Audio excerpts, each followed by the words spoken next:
Nossa aula de hoje é sobre forças e dispositivos magnéticos, é a parte 2, então, dessa unidade. E nós vamos ver conceitos muito importantes aí para o estudo de máquinas elétricas. Quando vocês, no próximo semestre, acredito eu, forem fazer a disciplina de máquinas, vocês vão usar muitos desses conceitos que nós estudamos na aula de hoje. Tá? Aqui, ó, torque e momento magnéticos. É o princípio de funcionamento de motores e geradores. Tá? Máquinas girantes. Eu até trouxe para vocês aqui um rotorzinho de um motor CC, depois eu passo quando eu estiver explicando ele, só para vocês compararem com o rotor teórico que eu vou desenhar aqui no quadro, que é bem simplificado, na prática ele é um pouquinho mais complexo. Tá? Eu explico o porquê da diferença. A gente vai estudar o dipolo magnético, magnetização de materiais. Aí nós vamos ver quais são os tipos de materiais que existem. Existem outras classes ainda, mas essas são as principais. Materiais diamagnéticos, paramagnéticos e ferromagnéticos. As principais aplicações da engenharia estão aqui com os materiais ferromagnéticos. Na construção de motores e geradores e transformadores, tem o transformador aqui. Depois eu vou falar um pouquinho de ensaio também de materiais ferromagnéticos. Trouxe uma laminazinha aqui que a gente usa para fazer ensaio. Vou falar um pouco como que esse ensaio se procede. Vamos falar da curva de magnetização de materiais ferromagnéticos, que é a famosa curva de Hystéresy.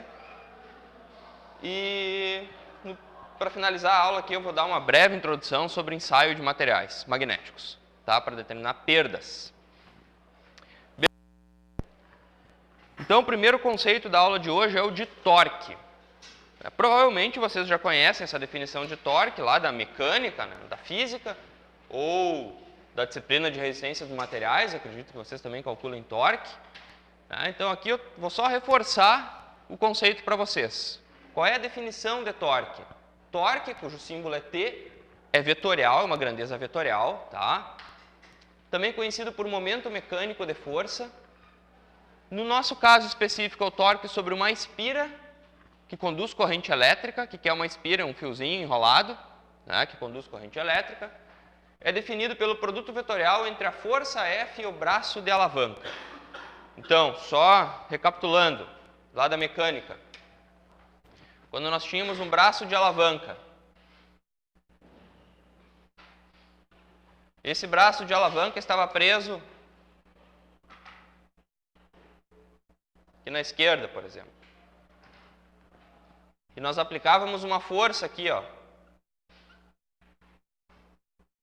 Força F. E essa barra aqui tem um comprimento R. O torque é o que tende a fazer essa barra girar. Certo?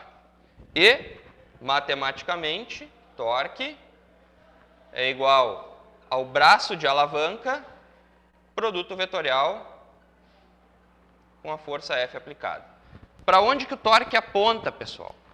Devido ao produto vetorial, ele é tanto perpendicular ao braço de alavanca R, seria esse vetor aqui, o braço de alavanca R, ó. Tá? Esse vetor. Ele é perpendicular ao vetor distância, ao vetor braço de alavanca, e ao vetor força. Nesse caso específico aqui, usando a regra do produto vetorial, eu saio do R e vou para o F. Né? Então o torque está apontando aqui na direção de vocês. Tá? O torque ele está alinhado com o eixo de rotação.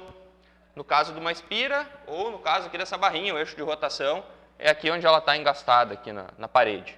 Né? Tem uma roldaninha aqui que permite ela se movimentar.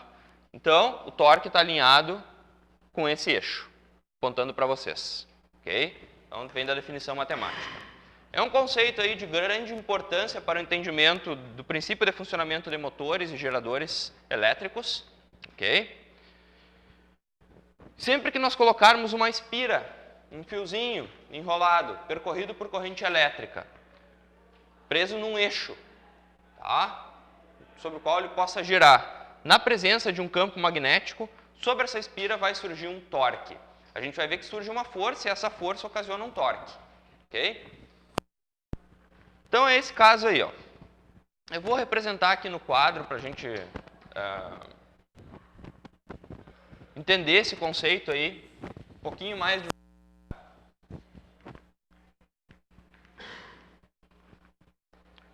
Não vou usar o slide mesmo. Aqui eu tenho uma espira, pessoal. Então é um fiozinho enrolado, tá? Percorrido por corrente elétrica. Como que essa corrente elétrica chegou aqui, a gente vai ver logo depois, quando nós formos estudar o motor. Tem até uma animaçãozinha aqui. A gente tem o coletor aqui do motor, ó. Na verdade, o comutador aqui é um motor CC. Tá? É através desses contatos elétricos e de umas escovinhas de grafite, de carvão, né, que é grafite, material, se não me engano, que o contato elétrico se dá e a gente aplica corrente elétrica na bobina. Tá? Então, corrente aqui está circulando, ó, em sentido horário, olhando de cima. Vamos ver se aparece alguma força sobre essa bobina aqui, sobre essa espira. O que é uma bobina? São várias espiras. É o que vocês vão ver aqui nesse motorzinho. Várias espiras compõem uma bobina. Tá? Depois vai ficar claro por que a gente faz bobina e não uma única espira. Dedos no sentido do campo. Campo magnético aqui, o B, está da esquerda para a direita. Dedos no sentido do campo. Vou pegar esse fio aqui, ó. Polegar no sentido da corrente. A corrente está saindo do plano, está indo na direção de vocês. Corrente elétrica é o sentido de deslocamento das cargas positivas. Então a força magnética sai da palma da mão. Então esse fio aqui, ó, esse fio do lado direito, está sendo empurrado para cima por uma força F0. Ok? Já esse fio aqui, ó, do lado esquerdo, dedos no sentido do campo, polegar no sentido da corrente. Força magnética sai da palma da mão, esse fio está sendo empurrado para baixo. Logo, se essa espira aqui, pessoal, ela está presa nesse eixo tracejado, ó, chamado aqui de eixo Z, ela vai ter um torque sobre ela. Por que vai ter um torque sobre ela? Eu tenho um braço de alavanca, ó, é W por 2, né, o tamanho total da espira é W, como ela está presa aqui no meio é W por 2, vezes a força.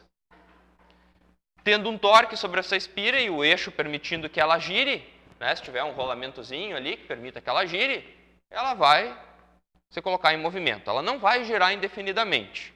Tá? Ela vai girar, mas vai chegar um momento em que ela vai parar. Por que ela vai parar? O que vocês acham? Oi?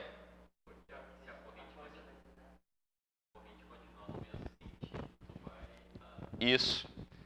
A gente vai ver na simulação logo mais na sequência. Ó. Se a corrente continuar no mesmo sentido, observem, ó, esse fiozinho ele vai subir, e daqui a pouco esse fio vai estar aqui do outro lado. Certo? Esse fio cuja corrente está vindo na direção de vocês vai acabar parando aqui do outro lado. E esse fio cuja corrente está entrando no plano vai acabar parando aqui do lado direito. Se eu tiver aqui uma corrente, ó, saindo do plano desse lado, para que lado que vai apontar a força? Supondo que a corrente esteja para cá. Ó. A espira girou e parou assim. Tá? A força vai apontar para cima. Dedos no sentido do campo, polegar no sentido da corrente, a força magnética sai da palma da mão. Tá? Então, esse fio aqui vai acabar sendo impelido para cima. Esse fio aqui no caso, né? Então, o que a espira vai fazer? Ela vai girar. Quando ela chegar aqui desse lado, vai ter um torque que vai empurrá-la de volta. E se não tivesse atrito, ela ficaria assim indefinidamente. Mas como tem atrito, ela vai encontrar uma posição de equilíbrio, que vai ser exatamente perpendicular aqui ao campo. Tá? Então, a gente tem que fazer o seguinte. Quando essa espira está girando, quando esse fio passa para o lado de cá, eu tenho que dar um jeito de inverter a corrente nele. Como que eu inverto a corrente nele? Mudando a ligação aqui, ó, dos fios à fonte externa. Como que é feita essa mudança? A gente vai ver na simulação também. E vocês conseguem ver aqui no rotorzinho do motor CC. Tem um comutador, tá? Que além de trocar de espira, quando uma espira dá uma volta completa, ela fica ligada... Completa não, ela gira 180 graus. A conexão elétrica a esses fios é trocada. Tá? Quando a conexão é trocada, o fio que aparece aqui do lado esquerdo sempre vai ter corrente entrando no plano. E o fio que aparece do lado direito sempre vai ter corrente saindo do plano. Para que o torque seja sempre no mesmo sentido. Então, comparem aí um motorzinho, acho que é de furadeira esse motor. Na verdade, esse motor aqui deve ser tanto CC quanto CA, tá? Mas a construção dele é de um motor CC. Vocês vão conseguir ver aqui as bobinas, que são várias espiras, e o comutador, que seleciona uma bobina de cada vez. Ok?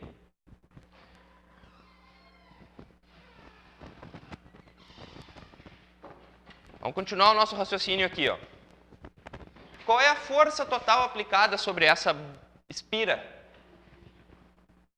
Quanto eu tenho de força aplicada sobre essa espira?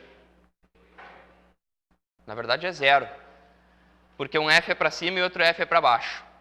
Então, não há força aplicada sobre essa espira, força líquida. A força, sim, de um lado dela, puxando para cima, e a força do outro lado, puxando para baixo. Aqui eu não tenho força. Por que eu não tenho força? Tentem aplicar a regra da mão direita aqui. Dedos no sentido do campo, polegar no sentido da corrente. Só se vocês conseguirem abrir o dedão. Sim, né? Não funciona a regra da mão direita aqui. Na verdade, quando a gente calcula a força, que é IDL produto vetorial B, se o deslocamento, o DL, está no mesmo sentido do B, ou em sentido contrário, mas paralelo ao B, o resultado desse produto vetorial dá zero. Porque é módulo do primeiro, módulo do segundo, seno do ângulo entre eles. O seno do ângulo, nesse caso aqui, entre o deslocamento e o B, é zero. Seno de zero, né, que vai dar zero. Nesse caso aqui, ó, vai dar seno de 90 graus, que vai dar 1. Ok? Então, eu só tenho forças aplicadas aqui, e aqui eu não tenho força nenhuma aplicada. A força líquida total sobre essa espira é zero. Perfeito? Apesar disso, ela gira, porque eu tenho forças em lados opostos da espira, presa aqui num eixo de simetria com um rolamento que permite que ela gire. Vamos dar uma olhada aqui, ó, quando a espira se movimentou um pouco, pessoal. Então ela girou um pouco. Ó. Aqui está o fio do lado direito, que tem a corrente saindo. A gente está olhando ela em corte agora. E aqui está o fio do lado esquerdo, cuja corrente está entrando. Tá? Dedo no sentido do campo. Polegar no sentido da corrente. Força magnética sai da palma da mão. Então esse fio está sendo puxado para cima. Continua sendo puxado para cima. Da mesma forma, esse outro fio continua sendo puxado para baixo. Quando essa espira estiver exatamente perpendicular ao campo magnético, quando a espira estiver assim, ó, na vertical, quanto que vai ser o torque aplicado sobre essa espira? Zero. Por quê? Porque eu tenho força puxando para cima e força puxando para baixo. Puxando para cima e para baixo. Eu não tenho nenhuma força resultante no sentido do movimento, ou perpendicular ao braço de alavanca, que gera torque. Essa componente da força aqui, ó, perpendicular ao braço de alavanca, que gera o torque. Quando a espira estiver bem na vertical, essa componente aqui vai ser zero. Essa aqui vai ser zero. Eu continuo tendo forças agindo sobre a espira, mas eu não tenho mais torque. Tá? Com o embalo da espira, ela vai tender a passar desse ponto de torque zero e ir para o outro lado. E daí vai acontecer aquele fenômeno que eu comentei para vocês, vai ter um torque contrário se a gente não inverter o sentido de giro da espira, da corrente pela espira. Tá? Compreendido isso aqui? Sim? Bom, aqui a força aplicada sobre um dos fios da espira pode ser calculada por, a gente já viu, que o DF é IDL produto vetorial. Essa é a equação para força num fio condutor. O DF é IDL produto vetorial B. Se eu quero calcular a força total sobre a espira, o que eu tenho que fazer? Eu tenho que integrar em ambos os lados. Tá? Então, no caso, a integral ela vai ser aberta em 4 parcelas. De A até B, B até C, C até D, D até A. Só que de A até B e de C até D o resultado dá zero da integral, por causa do produto vetorial aqui de dois vetores que estão na mesma orientação. E aqui o resultado era diferente de zero. Tá? Então eu consigo calcular a força que eu tenho sobre esse fio e a força que eu tenho sobre esse fio, que vale, resolvendo a integral, ó, o comprimento da espira é de 0 até L, integral de dz é z, então o módulo da força pode apontar para cima, pode apontar para baixo, dependendo do fio que nós estivermos considerando, vai ser I vezes L, integral de dz a z, substitui o L, vezes B. Tá? Dá para reorganizar aqui e escrever BIL. Tá? Então, IBL ou BIL. Tem alguns livros que trazem assim, é mais fácil a gente memorizar. Essa é a força aplicada sobre um dos fios, ou direito ou esquerdo, o módulo da força, daquela espira. Tá? E essas duas forças agindo vão gerar um torque. Como a gente viu, pessoal, sobre toda a espira, a força líquida é nula. Não há força exercida sobre a espira como um todo. Mas há forças em regiões opostas e existe um braço de alavanca. Tá? Logo, há um conjugado, um torque, um momento sobre essa espira, que faz ela girar. Tá? Quanto que é o torque sobre essa espira, então? Força vezes braço de alavanca. Força vezes W sobre 2. E aqui do outro lado eu tenho de novo a força e W sobre 2.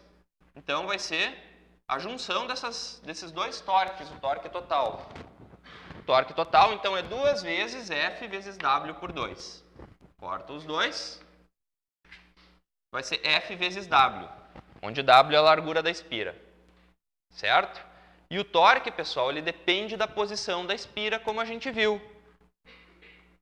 Como assim depende da posição da espira? No momento que a espira está exatamente perpendicular ao campo, o torque é zero. Então, na verdade, o torque depende desse ângulo alfa aqui, ó. Quanto menor for o ângulo alfa desse vetor unitário normal ao plano da espira, menor é o torque. Tá? No momento que a espira está bem na vertical, o alfa vale zero. O torque é zero.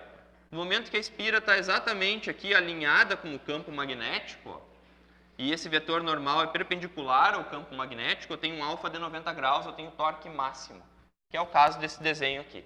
O torque é máximo. Okay? Por isso que nesse rotorzinho que está passando para vocês, aí nós não temos apenas uma única espira. Não há uma única espira. Há várias espiras. Por quê? Na verdade, há várias bobinas. Né? Enquanto uma está alinhada com o campo, estando no torque máximo, a gente vai acabar tendo uma no torque mínimo, perpendicular ao campo. Outra que tem um torque mais ou menos. Né? Aqui, ó, como nesse caso aqui representado. Então, aquele comutador ali sempre conecta a fonte, a espira ou a bobina que tem maior torque. Então, ele sempre conecta essa bobina. No momento que essa aqui girou um pouquinho, ela já é desconectada e é conectada à próxima, que está na região de torque máximo. Então, a gente sempre mantém o torque razoavelmente constante no eixo do motor. A gente sempre vai selecionando a bobina que tem o maior torque. Depois, quando vocês olharem o rotorzinho aí, não sei se já passou para todo mundo, está por onde? Ali, vocês vão conseguir compreender isso que eu estou falando. Tá? É sempre selecionada a bobina, que é um conjunto de espiras, que tem o maior torque. Ok?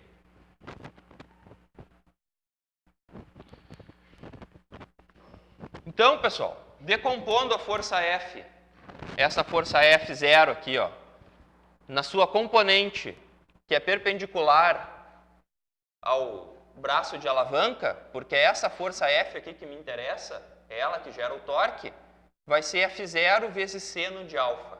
Tá? Essa componente aqui, ó. Aqui eu tenho 90 graus menos alfa.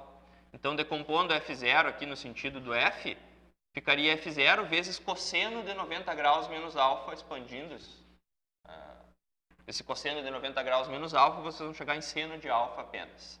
Tá? Então, o F é F0 vezes seno de alfa. F é F0 vezes seno de alfa. Vezes o W aqui, que é o braço de alavanca. Tá?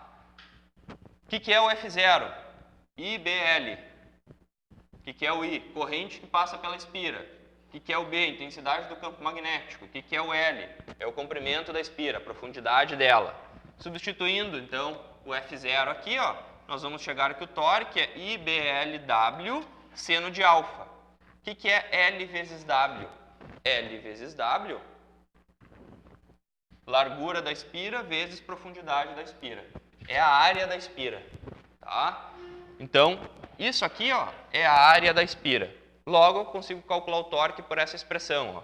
Bis seno de alfa. O torque sobre a espira, percorrida por corrente elétrica de área S, na presença de um campo magnético B, é vetor densidade de fluxo magnético, vezes corrente elétrica, vezes a área da espira, vezes o seno de alfa. Okay? Isso aqui a gente consegue escrever ainda na forma de produto vetorial, logo na sequência. né? Quando a gente tem um seno de alfa, aqui normalmente dá para forma de produto vetorial. Para isso, pessoal, a gente vai definir o que vem a ser o momento de dipolo. O que é o momento de dipolo? É uma constante que caracteriza aquela bobina, aquela espira. Tá? É uma constante que cada bobina percorrida por corrente elétrica tem esse valor característico. O momento de dipolo magnético é um vetor cujo módulo é dado pelo produto entre a corrente e a área da espira. Então, uma vez construída a espira e uma vez definida a corrente que vai passar por ela, isso aqui não muda mais. Corrente vezes área. Tá? Isso aqui é uma característica da espira. É o momento de dipolo dela. Sua direção é perpendicular à espira. Então, a direção, ó, é no sentido desse vetor unitário AN, que é perpendicular à área da espira. Como que eu descubro o sentido desse vetor AN? Usando a regra da mão direita. Tá? Aqui a corrente está saindo e aqui a corrente está entrando. Ó. Então, o vetor aponta aqui para baixo. Ok? Usando essa regrinha da mão direita. Então, o M é a corrente vezes a área no sentido de AN, a unidade ampere metro quadrado. Esse, então, é o momento de dipolo magnético de uma espira percorrida por corrente elétrica. Tá? Logo, pessoal, I vezes S é o M. Então, eu posso escrever M, produto vetorial B. Por quê? Módulo do primeiro, módulo do segundo, seno do ângulo entre eles, que é o seno de alfa. Tá? Então, torque pode ser escrito como momento de dipolo magnético da espira, produto vetorial, densidade de fluxo magnético. Essa é a expressão final para o torque. Tá? Lembrando que o M, o momento de dipolo, é a corrente que passa na espira vezes a área da espira. Ok? Beleza. Pessoal, apesar do momento de dipolo ser, nesse nosso exemplo aqui, ter sido calculado por uma área que é retangular, W vezes L, essa expressão aqui vale, e essa aqui também, vale para qualquer área. A espira pode ser circular, pode ser ovalada, tá? Independente do formato da área. Apesar de, no nosso exemplo aqui, ela ser retangular. Ok? Então, aqui tem a animação de um motor de corrente contínua, então, com só uma espira.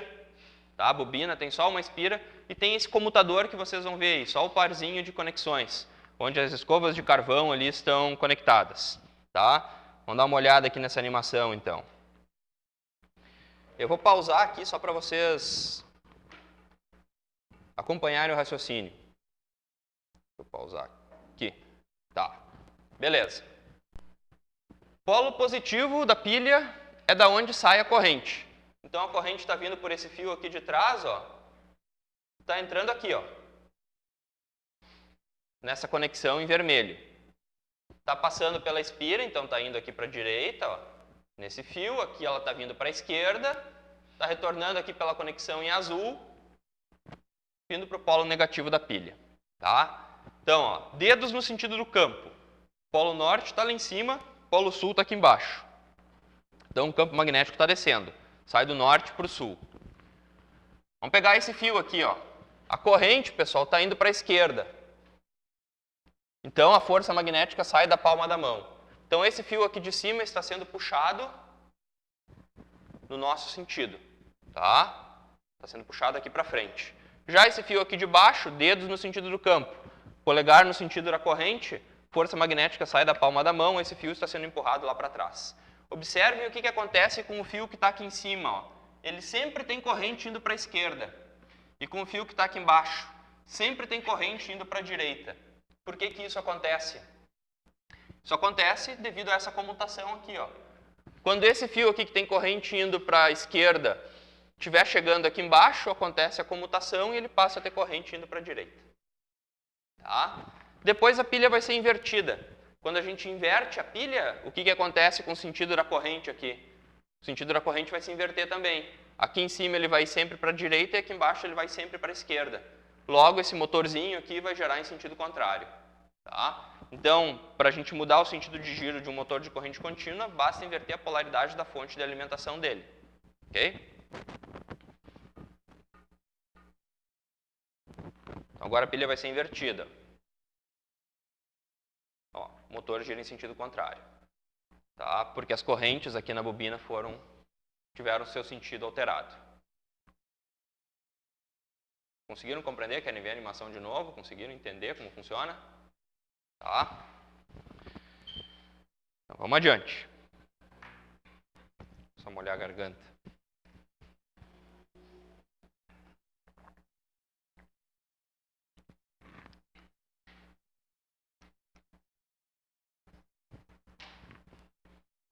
Beleza. Pessoal, quando a gente tem uma espira, se vocês olharem para o campo magnético devido a essa espira, logo no próximo slide isso vai aparecer, o campo magnético ele se assemelha muito ao de um ímã. Na verdade é igual, é análogo a de um ímã. Eu tenho polo norte de um lado e polo sul do outro. Eu tenho um dipolo magnético. Tá? Então uma espira percorrida por corrente elétrica se comporta como um dipolo, como se eu tivesse uma carga positiva, no caso o polo norte, uma carga negativa, no caso o polo sul, próximas uma da outra. Tá? Então, pessoal, como é o campo magnético, no caso aqui, como que é o potencial magnético vetorial, num ponto P distante de uma espira percorrida por corrente elétrica de raio A, bem pequenininho esse raio. O raio é pequeno comparado à distância que eu estou analisando. Ok? A gente viu, de maneira bem rápida, né, como que se calcula o potencial magnético vetorial para distribuições contínuas de corrente. Nesse caso aqui nós temos uma distribuição contínua, eu tenho um fio percorrido por corrente elétrica, tá? Num caminho fechado. Como que eu calculo o potencial magnético vetorial? μ0 vezes I sobre 4π integral de linha fechada, porque é um caminho fechado, de dl sobre R. O que a gente tem aqui? Ó? Conforme eu vou me deslocando nessa bobina, a distância R, a distância do dl até o ponto P vai variando. Por isso que eu não posso tirar o R para fora da integral. Tá? Eu tenho que manter ele dentro da integral. Bom, se a distância R, pessoal, essa distância for muito maior que o raio da espira, eu posso desconsiderar essa variação do R. Eu posso fazer de conta que o R é medido até que o centro da espira, e não mais até o dl analisado.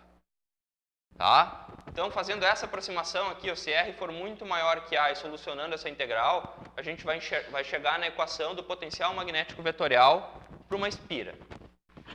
Logo mais, a gente vai usar essa equação aqui para calcular o campo magnético. Tá? Não precisa decorar isso aqui, não há necessidade. Eu nem costumo cobrar em avaliação. Tá? Isso aqui é só um passo intermediário na dedução final aí do campo magnético devido a um dipolo. Tá? O que me diz essa equação, pessoal? Essa equação diz que o potencial magnético vetorial lá no ponto P é igual constante, μ0 sobre 4π, momento de dipolo da espira, que é o momento de dipolo, é a corrente vezes a área, produto vetorial com AR, que é o vetor unitário no sentido do vetor distância, sobre R ao quadrado. Ok? Lembrando, o M e π ao quadrado, corrente vezes área. Em qual sentido? Regra da mão direita. Ó. Corrente está circulando, olhando de cima aqui em sentido anti-horário. Então, o vetor unitário aponta no sentido de AZ. O vetor unitário aponta no sentido de AZ. Ok? Como que a gente calcula o campo magnético? No caso, o vetor densidade de fluxo magnético devido ao potencial magnético vetorial. Isso aqui também nós vimos. Se nós fizermos o rotacional do potencial magnético vetorial, nós conseguimos calcular o vetor densidade de fluxo magnético. Eu omiti aqui os passos, tá? Eu botei a resposta direto. Fazendo o rotacional do A, a gente chega nessa expressão aqui. Ó. Então, esse aqui é o vetor densidade de fluxo magnético devido a uma espira percorrida por corrente elétrica. Essa espira de raio muito pequenininho e eu tomo uma distância muito longa. Essa equação aqui, pessoal, ela tem o mesmo jeitão da equação que nós calculamos para o dipolo elétrico. Quando nós tínhamos duas cargas, uma carga positiva e uma carga negativa, separadas por uma distância d. E nós estávamos analisando esse problema em um ponto P distante e eu pedia para vocês quanto vale o campo elétrico. A equação para o campo elétrico, pessoal, era muito semelhante a essa. Tá? Então, um dipolo magnético é análogo a um dipolo elétrico. Tinha exatamente 2 cosseno de θ, só não era R aqui, seno de θ, θ, não era θ ali. Mas era o mesmo jeitão. Ok? Bom, se nós pegarmos um ímã ou uma espira e pulverizarmos em cima deste ímã ou dessa espira ali malha de ferro, então pegar um pozinho de ferro e pulverizar em cima da espira que está conduzindo corrente elétrica ou em cima do ímã, nós vamos conseguir enxergar as linhas de campo. Né? O que são essas linhas de campo aqui? São linhas que me indicam o sentido do campo magnético no ponto considerado. Se eu pegar nesse ponto aqui, o campo magnético está apontando aqui para cima. Se eu pegar nesse ponto, o campo magnético está apontando aqui para o lado. Tá? Se eu pegar nesse ponto, o campo magnético está apontando aqui para baixo. Comparando, pessoal, as linhas de campo de uma espira percorrida por corrente elétrica com um ímã, nós vemos que as linhas de campo são exatamente iguais. Então, uma espira percorrida por corrente elétrica tem o mesmo comportamento de um ímã. E ambos têm o comportamento de um dipolo. Na verdade, na magnetostática, nós sempre temos dipolos, porque nós não temos cargas magnéticas isoladas. Eu não tenho só polo norte, só polo sul. Ele sempre aparece aos pares. Ok? Então, uma pequena espira decorrente comporta-se como um dipolo magnético, da mesma forma que um ímã. As linhas de campo magnético devido a um dipolo magnético são similares às linhas do campo elétrico devido a um dipolo elétrico. Era bem parecido com isso também as linhas de campo elétrico. O campo elétrico saía, se vocês puxarem da memória, saía das cargas positivas e ia em direção às cargas negativas. E nesse caso aqui elas eram fechadas em si. Tá? Então, muito semelhante ao dipolo elétrico. E um pequeno ímã permanente também pode ser considerado um dipolo magnético. Tá? Porque ele tem exatamente o mesmo comportamento de uma espira de raio bem pequenininho. Na verdade, olhando só para as linhas de campo, a gente não consegue diferenciar uma da outra. Ok? Beleza. E aqui surge um conceito novo. Na verdade, o conceito de carga magnética. Né? É um conceito teórico aqui, só para explicar a força sobre um ímã. Se nós colocarmos, pessoal, um ímã, como ele tem o mesmo comportamento de uma espira, mesmo comportamento de uma espira. Se nós colocarmos esse ímã na presença de um campo magnético, o que vai acontecer com esse ímã? Vai surgir uma força sobre ele. É como se ele fosse uma espira. Né? Que a gente começou o nosso exemplo aqui com uma espira, o princípio de funcionamento do motor. Só que ele não inverte a polaridade. Né? O polo norte vai ser sempre polo norte, o polo sul vai ser sempre polo sul. O que vai acontecer com o polo norte? Ele vai ter uma força sobre ele no mesmo sentido do campo magnético. O que vai acontecer com o polo sul? Vai ter uma força sobre ele em sentido contrário ao campo magnético. Vai fazer com que esse ímã gire e se alinhe com o campo magnético externo aplicado. Tá? Lembrando a equação da força elétrica. A equação da força elétrica, vou botar o Ezinho aqui só para diferenciar da força magnética. Era carga elétrica vezes campo elétrico. Essa era a equação da força elétrica. Carga vezes campo. Então aqui vai surgir o conceito, agora no próximo slide, de força magnética, como sendo carga magnética vezes campo magnético. Na verdade, vetor densidade de fluxo magnético é o nome correto dessa variável. Tá? Então, carga magnética vezes densidade de fluxo magnético, força magnética sobre essa carga. Carga norte, chamou ali de carga positiva, ou carga sul, carga negativa, tá? Que estão nas extremidades do ímã. Lembrando que as cargas elas sempre aparecem aos pares. Nunca vou ter uma carga magnética, um polo norte separado de um polo sul. Sempre tem um dipolo.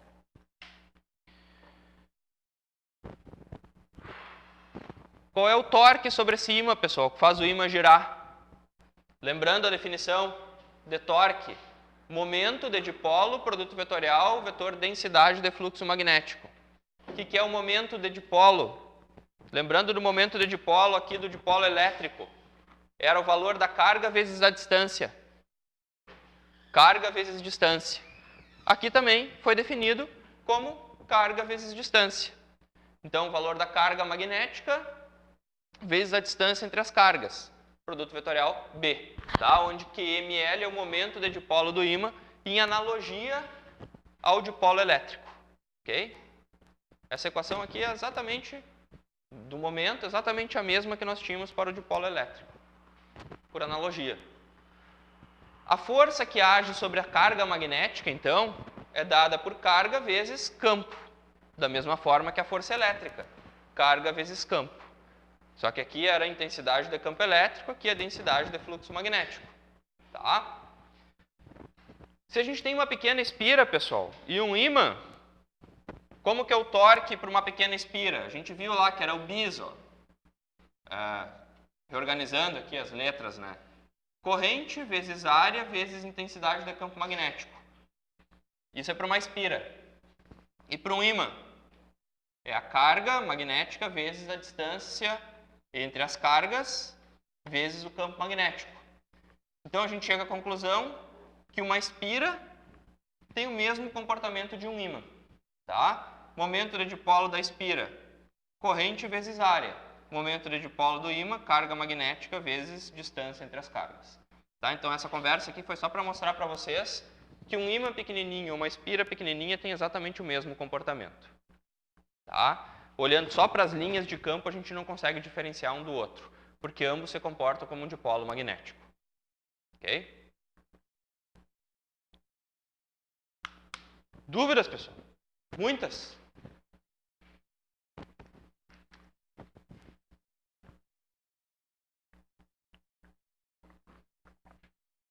Então vamos ver um conceito novo aqui, que é o conceito de magnetização.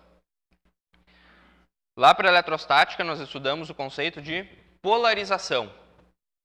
O que era a polarização de um material? Quando eu aplicava um campo elétrico a esse material, as cargas positivas iam para um lado, as cargas negativas iam para o outro. Ou as moléculas desse material eram deformadas, né, dependendo se era um material condutor ou um material isolante, eu dizia que eu tinha um material polarizado. Agora, na magnetostática, nós teremos um material magnetizado. Tá? Essa é a diferença. Não sei se vocês já fizeram essa experiência. Eu já precisei fazer na prática. Vocês não pegaram essa época, mas tinha uma época em que a gente montava os nossos próprios desktops. Né? Então a gente comprava a placa-mãe, pedia para trazerem do Paraguai, né? Ou ia buscar. Daí a gente montava no gabinete, placa-mãe, placa de vídeo, placa de som, enfim. HD, drive de CD, drive de disquete. E acontecia muito comigo, sempre que eu estava parafusando o último drive, eu acabava derrubando um parafusinho e aquele parafusinho caía lá no meio da placa-mãe, né, no meio daquela maçaroca de fios. Ou caía por baixo da placa-mãe. Daí tinha que ficar balançando lá o gabinete para aquele parafuso aparecer em algum cantinho e tentar pegar com uma pinça ele. Qual era a solução para pegar o parafuso com mais facilidade? Ou colocar aquele parafuso lá naquele cantinho lá que eu não conseguia entrar com os dedos. A gente usa a chave de fenda imantada. Né? Eu, como não tinha chave de fenda imantada, eu fazia isso. Ó. Então aqui a gente tem a chave de fenda.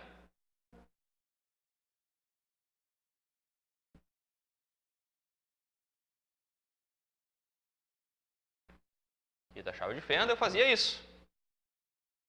Enrolava um fio. Claro que eu conseguia fazer isso só no laboratório ou tendo uma pilha.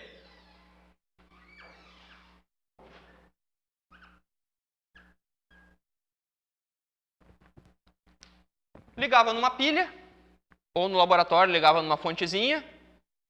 E o que acontecia, pessoal? Corrente passando por esse condutor gera um campo magnético. Né? Então gerava aqui por dentro da chave de fenda, ó, tornava aqui por fora,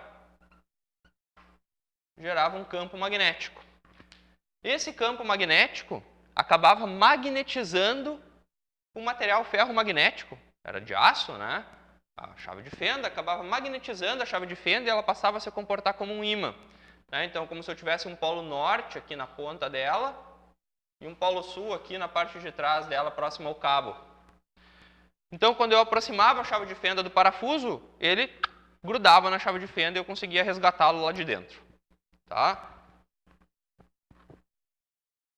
Em algumas chaves de fenda, quando eu tirava a fonte externa, quando eu vinha aqui, desconectava a fonte externa e desenrolava esse fio.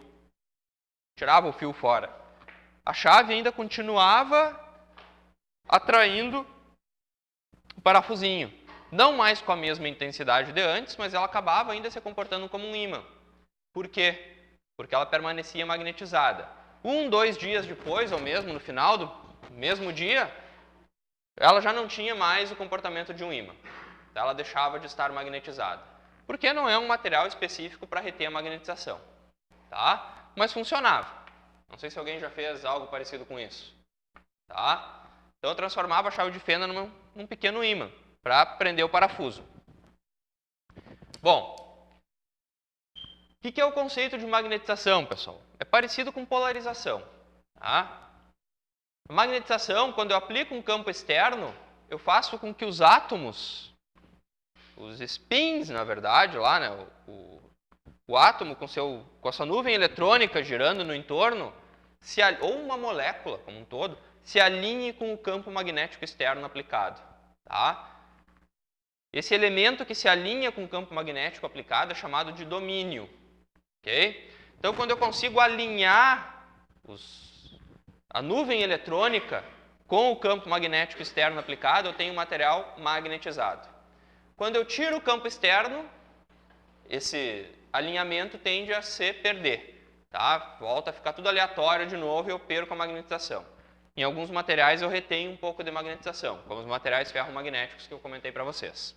Tá? Bom, um material, pessoal, é composto de átomos, como todo mundo sabe, um núcleo com carga positiva, um modelinho bem simples de Bohr, né? E elétrons, carga negativa, girando no entorno. Tá? O movimento, pessoal, do elétron, ou da nuvem eletrônica em torno do núcleo, e o próprio spin do elétron geram um campo magnético. Tá? Os elétrons girando no entorno do núcleo, girando em torno de si, se comportam como se fosse uma corrente elétrica girando no entorno do núcleo. Se eu tenho uma corrente elétrica girando no entorno do núcleo, regra da mão direita. Dedos no sentido da corrente, os outros dedos indicam o sentido do campo. Então aqui, ó, aqui na frente da espira, ó, o campo está subindo por dentro dela e descendo pelo lado de fora. Okay? Lá no fundo, descendo lá por trás, subindo por dentro dela. Então, por dentro da espira eu tenho o campo subindo e por fora eu tenho o campo descendo. Essa corrente elétrica aqui, ó, chamada de IB, é a corrente elétrica equivalente ao movimento dos elétrons no entorno do núcleo. Tá? Então, todo átomo tem esse comportamento aqui, ó, de uma pequena espira percorrida por corrente elétrica. E é isso aqui, esse pequeno ímã, que a gente alinha ou não na presença de um campo magnético externo. Nem sempre é possível alinhar, tá? E muitas vezes, quando a gente aplica um campo externo, esse campo, devido ao átomo, diminui. Daí a gente tem os materiais ditos paramagnéticos, diamagnéticos e ferromagnéticos, tá? Bom. Aí, a espira tem um momento. Que momento é esse? Corrente vezes área. Tá? Corrente é chamada de IB e a área ali da nuvem eletrônica, no sentido perpendicular à espira, né? Apontando aqui para cima, então, no sentido de AZ, é o AN. Bom, se nenhum campo externo é aplicado ao material, pessoal, esses domínios, vamos chamar de domínios, ou esses pequenos momentos que a gente tem dentro do material, eles estão alinhados, na verdade eles estão totalmente desalinhados, eles estão com uma distribuição totalmente aleatória. Então o material não está magnetizado. É como se eu tivesse pequenos ímãs aqui, polo norte, polo sul, polo norte, polo sul, apontando em sentidos aleatórios. Por isso que quando eu pegava a chave de fenda inicialmente, ela não estava magnetizada. No momento em que eu aplico um campo externo, o que acontece na presença de um campo externo? Esses domínios, eles se alinham com o campo externo. E eu passo a ter, agora sim, um polo norte aqui em cima e um polo sul aqui embaixo, e o material está magnetizado. Se comporta como um ímã. Ok? Os momentos magnéticos dos elétrons tendem a se alinhar com o campo, logo o momento magnético líquido final, total, não é zero. E o que a gente observa aqui, pessoal? Aqui dentro do material eu tenho um campo magnético mais intenso do que aqui fora. Por quê? Porque aqui eu apliquei um campo externo, ó, tá? Então esse campo externo está passando aqui por dentro também, então eu tenho um B. Mas no momento que esses domínios aqui se alinharam com o B, eles passaram a gerar um campo interno aqui também. Logo, aqui dentro eu tenho mais campo do que aqui do lado de fora. O campo resultante aqui dentro do material é maior que o B. É o B mais alguma coisa. A gente vai ver que é o B mais um M. M de magnetização. Ok? Aí vem a definição de magnetização. É o momento de dipolo magnético por unidade de volume. Então, se vocês somarem os momentos de todos aqueles domínios que eu tenho lá dentro, tá? E o resultado não der zero, quer dizer que o material está magnetizado. No caso da definição aqui de magnetização, é por unidade de volume. Então, é fazendo o volume tender a zero. Tá? Então, se eu pegar um pedacinho do material e lá dentro tiver um M diferente de zero, e eu analisar em outro lugar do material e o M for diferente de zero, em outro lugar do material M diferente de zero, esse material é dito magnetizado. Ok? Eu fiz o somatório de todos os domínios. De todos os momentos desses domínios. Ok? Bom, para materiais ditos lineares, quanto mais intenso o campo magnético aplicado, mais esse material é magnetizado. Existe uma constante, pessoal, que relaciona, chamada aqui de Qm, se escreve Xi, CHI, né? Qm, que é dita de susceptibilidade magnética do meio. O que significa essa constante aqui, pessoal? Significa o quão fácil ou o quão difícil é magnetizar um material. Tá? Tem materiais que um campo magnético externo aplicado bem fraco já o magnetiza. Existem outros materiais que eu tenho que aplicar um campo magnético externo muito intenso para conseguir magnetizar. Quem me diz isso? O Qm, que é a susceptibilidade magnética do meio. O que é um material fácil de magnetizar? Quando eu aplico um campo externo, os domínios todos se alinham com o campo. O que é um material difícil de magnetizar? Quando eu aplico um campo magnético externo, eu não consigo alinhar todos os domínios. Eu tenho que aplicar um campo cada vez mais intenso para que todos os domínios fiquem alinhados com o campo externo. Quando eu tiro o campo externo, esses domínios voltam a se distribuir aleatoriamente, no caso dos materiais diamagnéticos e paramagnéticos, e nos ferromagnéticos, alguns ficam alinhados ainda, como a gente vai ver logo na sequência. Que é o motivo pelo qual a chave de fenda ainda retém um pouco de magnetismo no momento que eu tiro essa bobininha e a pilha. Tá? Bom, dentro do material, pessoal, como eu disse para vocês, eu tenho um campo magnético mais intenso. O campo magnético dentro do material é devido ao campo magnético externo que foi aplicado, o H, mais a magnetização, devido ao alinhamento. Um campo magnético mais intenso que o campo externo aplicado.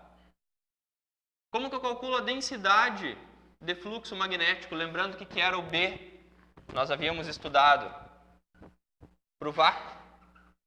μ0 vezes H. Essa aqui era a definição de B. Densidade de fluxo magnético, μ0 vezes vetor intensidade de campo magnético. Permeabilidade do espaço livre vezes vetor intensidade de campo magnético. Isso aqui no vácuo, ou seja, quando eu não tenho nenhum material. Agora, se eu tenho um material, o que vai acontecer? Se eu tenho um material, dentro do material, como eu disse para vocês, o campo magnético é mais intenso. Por que ele é mais intenso? Porque eu tenho a magnetização desse material. Então, eu tenho um campo devido aos domínios que foram alinhados e um campo devido ao campo externo que foi aplicado. Tá? Como a gente viu, pessoal, o M é Qi vezes H.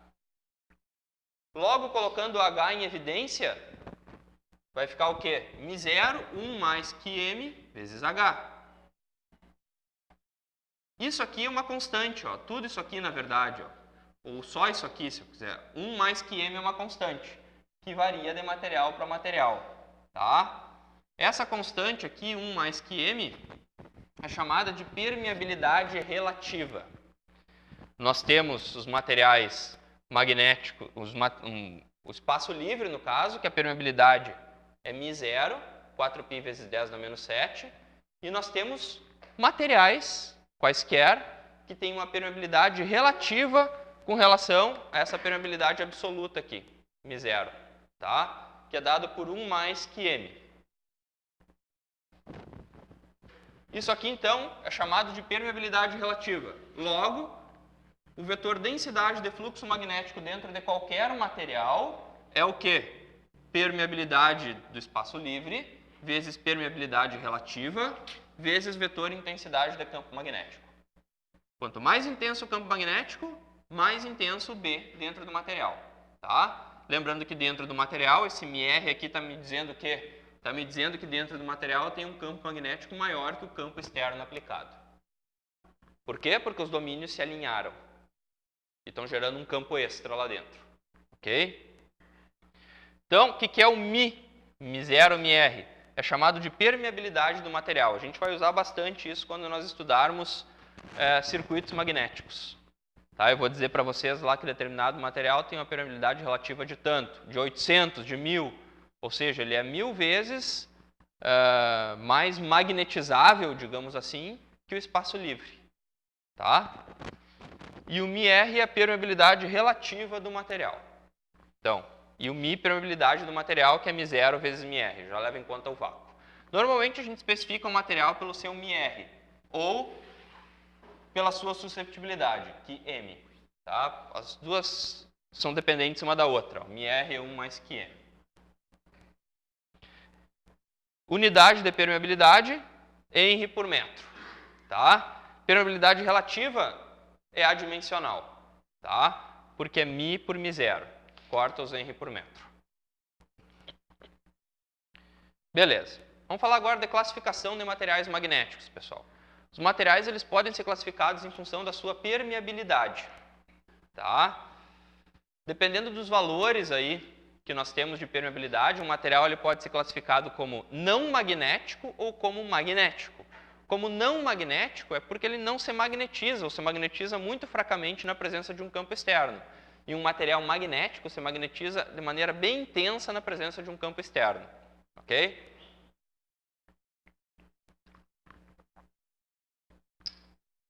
Um material não magnético. A susceptibilidade é 0 ou muito próximo de 0. E a permeabilidade relativa é 1. Por que essa aqui é 0 e essa aqui dá 1? Vem daqui, ó. Se essa aqui for 0, ou seja, aplicando um campo magnético externo, eu não tenho M. Praticamente eu não tenho M. O material não se magnetiza. Ok? Se isso aqui é 0, então o μr vai dar 1. Então, susceptibilidade igual a 0 ou permeabilidade relativa igual a 1. Exemplos de materiais ou compostos, né, que são ditos não magnéticos. O espaço livre, o vácuo.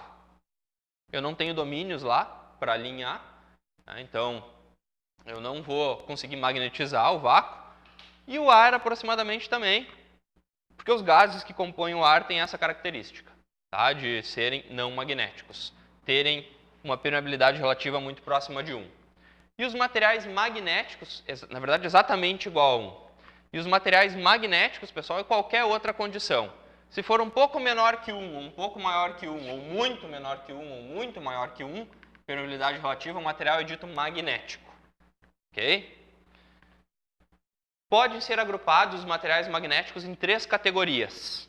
Que categorias são essas? São os materiais chamados de lineares e não lineares. Os lineares podem ser diamagnéticos ou paramagnéticos. E os não lineares, ferromagnéticos. Tem outras classes aqui também, tem os ferrimagnéticos, que são os ferrites, tá? Mas eu não entrei no mérito aqui porque são muito parecidos com os ferromagnéticos. O que é um material diamagnético, pessoal? É um material que, quando eu aplico um campo externo, ele se magnetiza em sentido contrário ao campo externo aplicado. Só que isso é bem fraquinho. Eu tenho uma permeabilidade relativa um pouquinho menor que 1. A susceptibilidade ela é negativa, ela é menor que 0. A gente vai ver exemplos agora na sequência. O que é um material paramagnético? É um material que se magnetiza no mesmo sentido do campo aplicado, só que se magnetiza bem pouquinho. Isso tem a ver com com o spin, com o movimento de rotação e de translação do elétron em torno do núcleo. Tá? É um efeito microscópico. Paramagnéticos, então, a permeabilidade relativa é um pouquinho maior que 1. A maioria das aplicações da engenharia estão aqui, ó, materiais ferromagnéticos. Os materiais ferromagnéticos são os materiais usados na construção de transformadores. Eu trouxe um transformadorzinho aqui para mostrar para vocês. Aqui eu tenho um ferro-silício aqui nesse transformador. Tá? Trouxe também uma amostra de material ferromagnético que a gente usa aí para fazer ensaios, determinar as propriedades desses materiais. Eu vou passar para vocês irem olhando, daqui um pouquinho eu chego no slide que trata sobre isso, daí vocês todos já viram. Tá? Então aqui é um transformadorzinho composto de várias lâminas. Aqui eu tenho uma lâmina só de material para mostrar para vocês. No caso dos materiais ferromagnéticos, que era o caso da chave de fenda, quando eu aplicava um campo magnético externo, ela se magnetizava de maneira bem intensa, porque a permeabilidade relativa é muito maior que 1. Ok? Então vamos lá, dando alguns exemplos aí de materiais, pessoal. Diamagnéticos, paramagnéticos e ferromagnéticos. Prata, chumbo, cobre, água. Observem que a permeabilidade relativa é um pouquinho menor que 1. Quando eu aplico um campo externo, ele se magnetiza em sentido contrário ao campo externo. Tá? É chamado de material diamagnético. Permeabilidade relativa é 0,99. Ar, alumínio, tungstênio. O ar é um material, apesar de antes ter dito que ele era não magnético, ele é quase não magnético. Olha só quanto que é a permeabilidade relativa. 1,1, 2, 3, 4, 5, 6, 0, 37. 6 zeros. Então ele é praticamente um material não magnético. O alumínio e o tungstênio também compõem aqui o grupo dos materiais paramagnéticos. Eles se magnetizam no mesmo sentido do campo aplicado, mas se magnetizam bem pouquinho. Tá? Eles respondem pouco a um campo externo aplicado. E aqui, se a gente olhar a permeabilidade relativa dos metais, ó, níquel, ferro doce é o ferro in natura. Tá? Ferro silício, que é esse que está passando para vocês aí. 600, 5.000, 7.000. Permeabilidade relativa é bem grande. Tá? Então, esses aqui são chamados de materiais ferromagnéticos. Okay? É o ferro que dá nome à classe dos materiais, que é o mais famoso deles, por isso materiais ferromagnéticos. Bom, o que vem a ser o diamagnetismo, pessoal? Então, diamagnetismo, paramagnetismo e ferromagnetismo. O diamagnetismo ocorre em materiais em que os campos magnéticos se cancelam. Quando eu aplico um campo externo, o campo interno do material cancela o campo externo, tá? Devido ao movimento de translação e rotação dos elétrons. O momento de cada átomo é 0. Então, os átomos desses materiais não se comportam como dipolos, tá? Porque o momento é 0. São fracamente afetados por um campo magnético externo e tem pouca aplicação prática. Tá? Exemplos aí: bismuto, chumbo, cobre, silício, diamante, cloreto de sódio. Okay? Paramagnetismo. No caso do paramagnetismo, pessoal, os átomos possuem um momento magnético permanente e não nulo, mas é um momento bem fraco. Então, na presença de um campo magnético externo, esses átomos são fracamente afetados por esse campo. O momento produzido pelo movimento os campos magnéticos produzidos pelos movimentos de translação e rotação dos elétrons não se cancelam completamente, mas o momento é bem fraco. Tá? É um fenômeno fortemente dependente da temperatura e tem aplicação prática em lasers. Né? Então, na construção de lasers, alguns dos materiais usados são paramagnéticos. Exemplo: ar, platina, tungstênio, potássio. Okay? E os ferromagnéticos, que é onde estão a maioria das aplicações da engenharia, né? As máquinas elétricas, motores, transformadores, geradores, são construídos com esses materiais que eu estou passando para vocês aí, são materiais ferromagnéticos.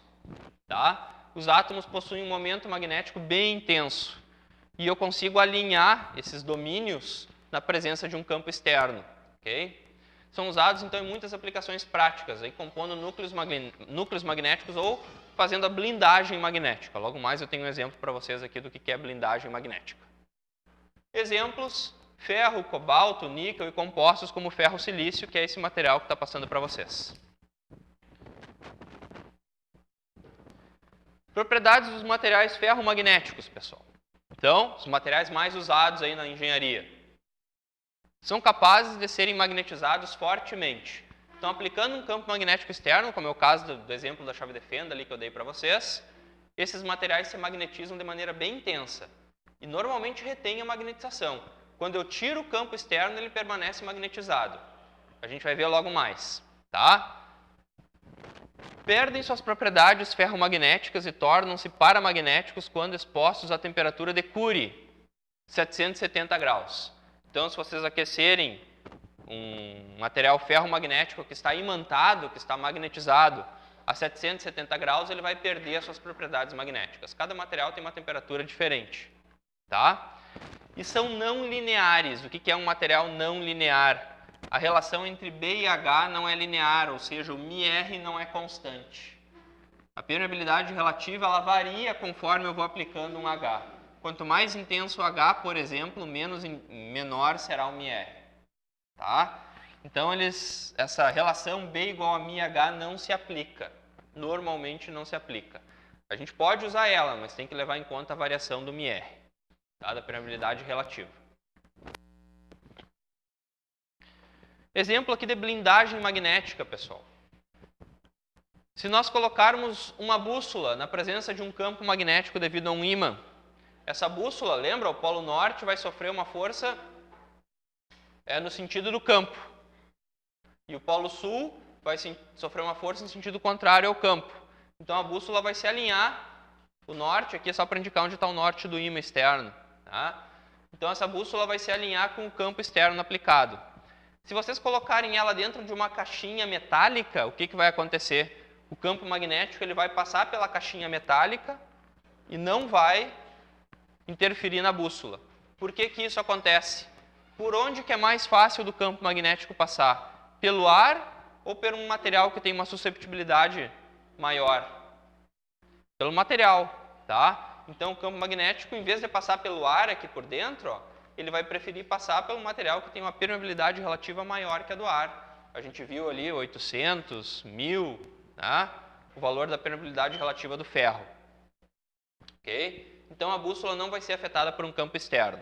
Isso aqui tem bastante aplicação na engenharia.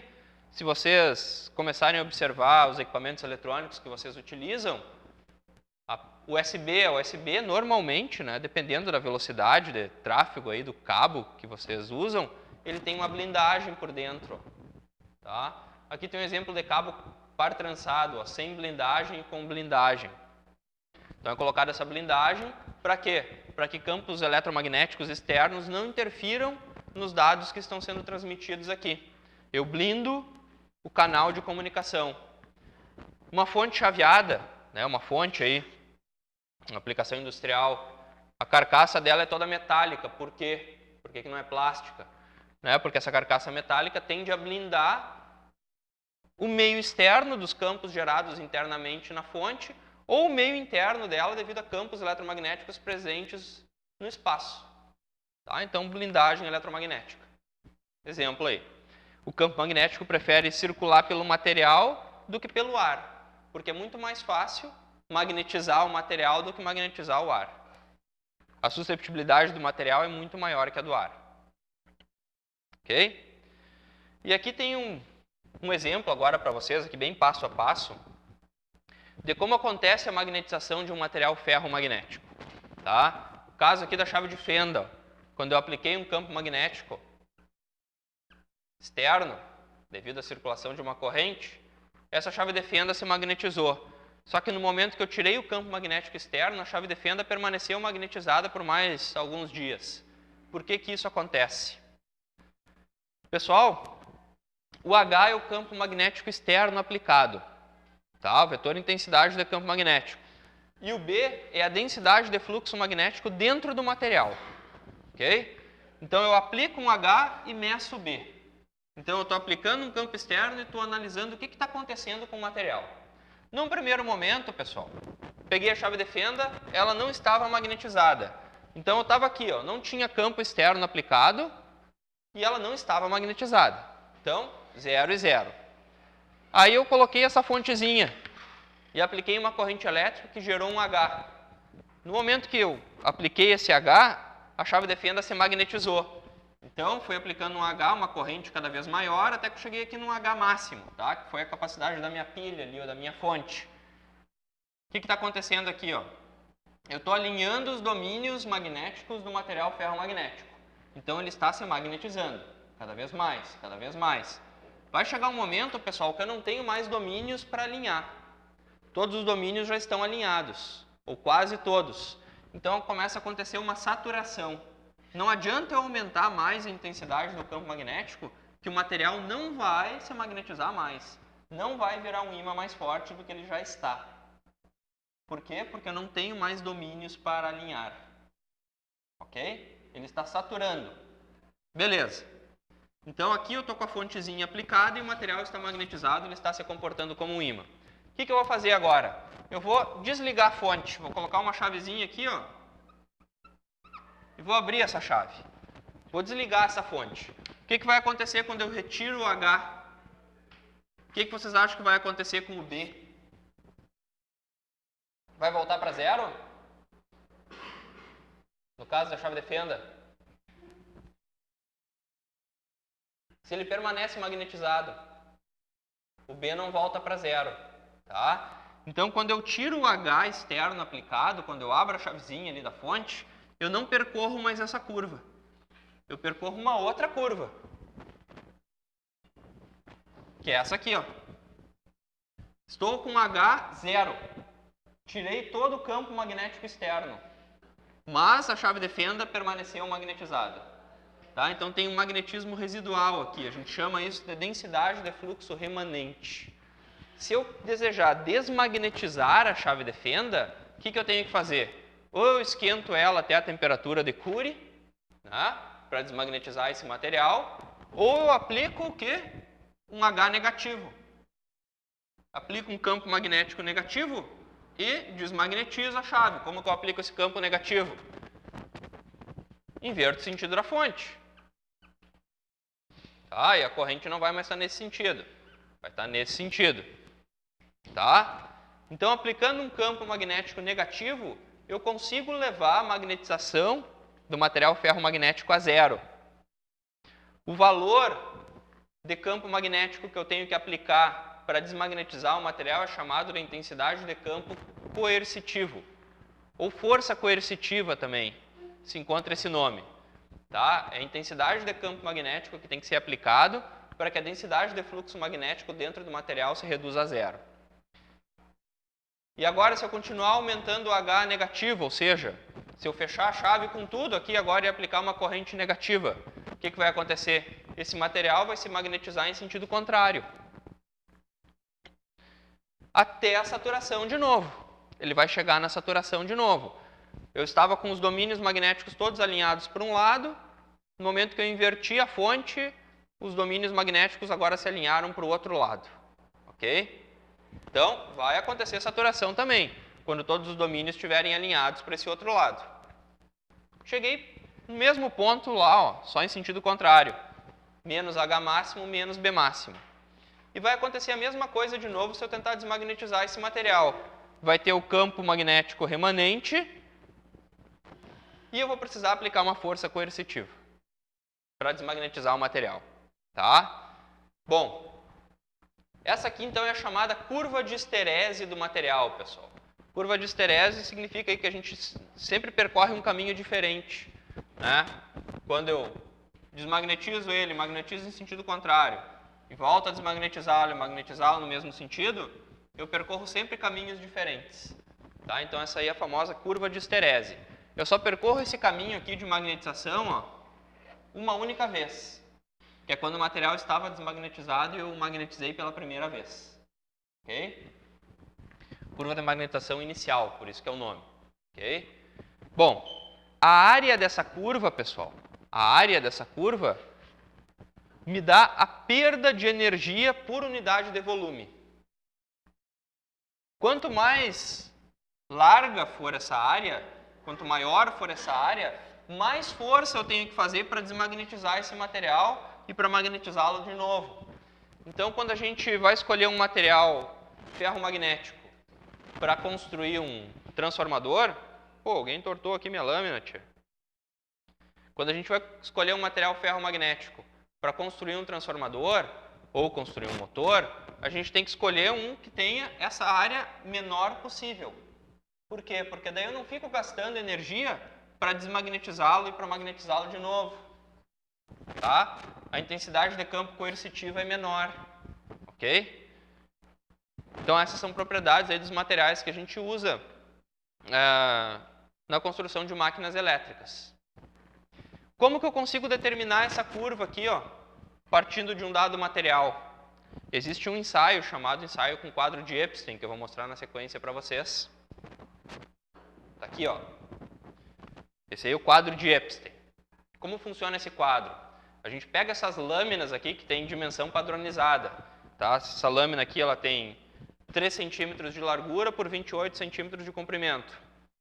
E a gente introduz essas lâminas dentro desse transformador. Isso aqui é um transformador, tá? Tem uma bobina primária, onde eu aplico tensão, e uma bobina secundária, onde eu leio tensão. Eu aplico tensão na bobina primária e meço a corrente. E leio a tensão induzida na bobina secundária. E essas lâminas aqui são introduzidas, então, dentro compondo o núcleo do quadro, compondo o núcleo do transformador. Para esse quadro aqui, a gente construiu ele ali no GPOC, tá? Essas pecinhas aqui foram impressas na impressora 3D, material ABS, é um plástico, né? É necessário pelo menos meio quilo, 500 gramas, então, de lâminas. Tá? É o que a norma determina para fazer o ensaio. 500 gramas, então, de lâminas. Eu tenho bem mais lá para a gente introduzir no quadro até dar meio quilo. Trouxe uma aqui só para mostrar para vocês. E a gente aplica uma tensão no primário, mede a tensão induzida no secundário, e com isso a gente consegue calcular as perdas magnéticas que eu tenho no material. Por exemplo, em 50 Hz, em 60 Hz, esse quadro pode ir até 400 Hz. E com diferentes densidades de fluxo magnético máximo. Eu consigo definir qual é a densidade de fluxo magnético máximo do ensaio. Por exemplo, 1,5 Tesla, 1,7 Tesla, 1 Tesla. A gente consegue determinar qual é o B máximo e a gente aplica o H para chegar no B máximo desejado. Tá? Então a gente consegue desenhar diferentes gráficos de esterese e calcular as perdas que nós temos no material. Então aqui é só um exemplo para vocês, ó, da tensão que foi aplicada, V1, tensão que foi aplicada no primário do quadro, tensão induzida no secundário do quadro, V2, e essa corrente aqui que dá uns picos, ó, é a corrente medida no primário do quadro. Por que dá aqueles picos de corrente? O que vocês acham? É quando todos os domínios magnéticos estão alinhados, o material está saturado. Então não adianta eu tentar aumentar o H. Por mais que eu aumente o H, eu não aumento o B. O aumento do H, pessoal, é proporcional ao crescimento da corrente aqui. Então, por mais que a corrente tenha crescido bastante, o B não aumentou proporcionalmente, tá? Porque o material está saturado. Plotando num gráfico a corrente I com a tensão induzida, nós chegamos no gráfico de esterese, então, do material. Tá? Então, aqui está a curva de esterese desse material aqui. Okay? E a área dessa curva aqui, então tem que resolver uma integral, né, para calcular a área. A área dessa curva me dá as perdas por unidade de volume do material, tá? Ou por quilograma. Se eu conheço a densidade, perdas por quilograma. Normalmente as empresas que trabalham com transformadores e motores estão interessados em quantos watts por quilograma o material apresenta. Okay? Então esse é o material ferromagnético, foi o que eu dei mais ênfase aqui na aula porque é o mais empregado. Tá? Alguma dúvida? Então encerramos a nossa aula de hoje.